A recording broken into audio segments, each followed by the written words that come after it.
BFM Business, le grand journal de New York, Sabrina Quagliosi, Emmanuel Dutheil.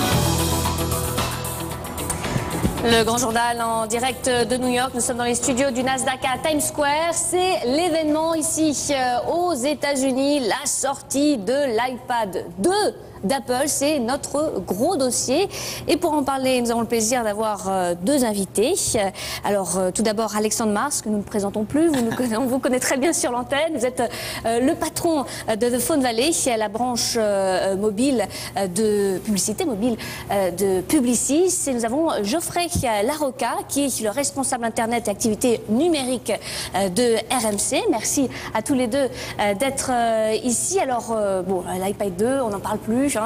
C'est vraiment le gros sujet du jour. Alors, vous êtes venu, Geoffrey Larocca, exprès de France pour vous procurer l'iPad 2. Alors, on devait l'avoir avec nous. Malheureusement, la sortie a été reculée. A décalé pour raison logistique à 5 heures heure locale. Voilà, tout à fait. Alors, on a vu quand même des vidéos. Quelles sont vos premières impressions sur le produit? Alors, le produit est vraiment très sympa. Il y a une véritable évolution par rapport à l'iPad 1.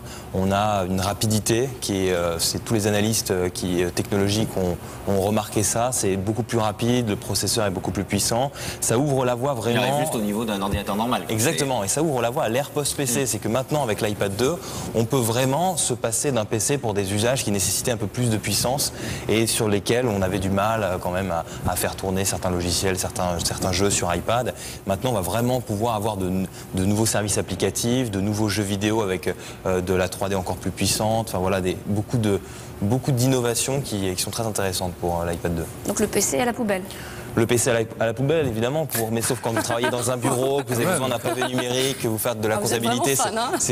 Mais finalement, oui, c'est aussi une tablette qui est destinée au salon. Et on l'a vu dans toutes les communications d'Apple, sur l'iPad 2, c'est toujours dans l'environnement du salon à la maison. Alors qu'avant, on était plus sur le côté, ça va sauver la presse, et finalement, maintenant, on est vraiment dans l'outil qui va nous permettre de regarder des films, pourquoi pas après de regarder... Alexandre Mars, dithyrambique aussi? Oui, évidemment. Apple a changé le mode de fonctionnement de nous, à la maison. Donc c'est quelque chose d'absolument extraordinaire. Ce qui est intéressant, c'est que quand Steve Jobs a lancé, il ne savait pas forcément. Il dit qu'il savait que ça allait révolutionner. Il l'a révolutionné, mais il ne savait pas exactement à quel point ça allait révolutionner, exactement dans quelle pièce de la maison. Là-dessus, je rejoins parfaitement. Ton point de vue, c'est... Aujourd'hui, on pense que c'est plutôt en face de la télévision. Donc c'est pour ça qu'il y a certaines fonctionnalités où justement il va y avoir des interactions avec la télévision. Il ne faut pas oublier que c'est aussi utile dans la cuisine, c'est aussi utile dans tout un tas d'autres éléments, dans la chambre des enfants, pour ceux qui ont des enfants en bas âge, qui doivent parfois la nuit un peu s'en occuper. Ils savent très bien que l'iPad peut être aussi utile de temps en temps. C'est des sujets qui sont aussi intéressants. Donc on voit qu'il y a vraiment une utilité de l'outil qui a pris une dimension qui est juste hallucinante. Alors on pourra en parler par rapport à l'iPad, c'est plutôt tablette, parce qu'on voit aujourd'hui que c'est... Mais justement, l'iPad 2 arrive à un moment, voilà, c'est peut-être ça le plus important, ça arrive à un moment où des tablettes concurrentes sont sorties, de l'avis là aussi des experts, des tablettes qui sont concurrentielles d'un point de vue technologique et pour certaines qui sont même meilleures d'un point de vue technologique, notamment le Xoom de Motorola qui est unanimement salué, qui est très cher mais unanimement salué. Est-ce qu'aujourd'hui, Geoffrey, l'iPad est encore suffisamment concurrentiel au-delà de l'effet mode? Parce qu'encore ce matin, je suis passé à 8 heures devant l'Apple Store ici en haut de la 5e avenue, ils étaient 15 à avoir passé la nuit sous la pluie pour avoir un iPad 2. Il y a toujours l'effet mode, mais finalement, tous les concurrents, il y en a certains qui ont déjà sorti leur tablette, d'autres vont la sortir dans quelques mois, et au final, Apple a déjà lancé sa deuxième tablette, l'iPad 2. Donc c'est marquant du fait qu'ils sont quasiment premiers sur ce secteur.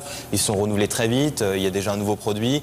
Et en termes de prix, je pense qu'ils se sont très bien positionnés également. Vous le disiez, la tablette de Motorola est quand même assez chère, même si technologiquement, il y a beaucoup plus de produits, beaucoup plus d'innovation.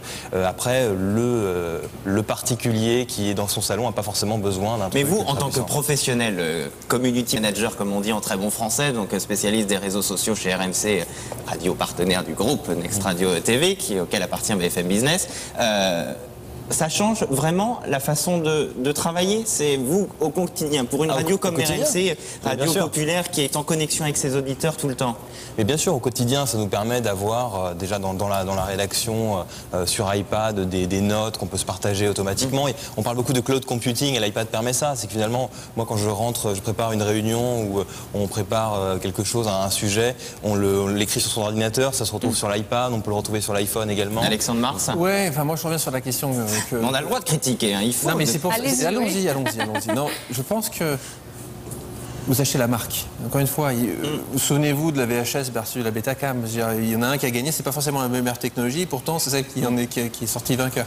Donc aujourd'hui, Apple, il y a le Xoom, donc la tablette de Motorola, est meilleure techniquement. Mais c'est pas plus cher parce que si on prend l'abonnement Verizon, finalement on est à $500 et avec plus de mémoire. Donc la question c'est est-ce que le particulier, donc là on entre personnes qui...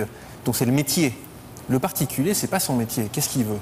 Un outil de design, un outil dont il peut être sûr, parce que voilà. Un outil qu'il a envie de sortir, c'est toujours pareil.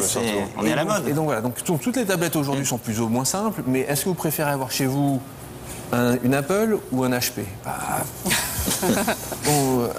Donc c'est un peu aussi la difficulté que vont avoir les autres marques en face d'Apple, c'est comment ils vont arriver à être aussi sexy. Ils nous donnent autant envie d'acheter quand même $500, c'est quand même de l'argent. Ouais, et donner aussi envie d'acheter les applications, et c'est un énorme business ici, les applications. On va en parler justement dans un instant. Vous restez avec nous, vous êtes sur BFM Business, on va continuer à parler de cet iPad 2.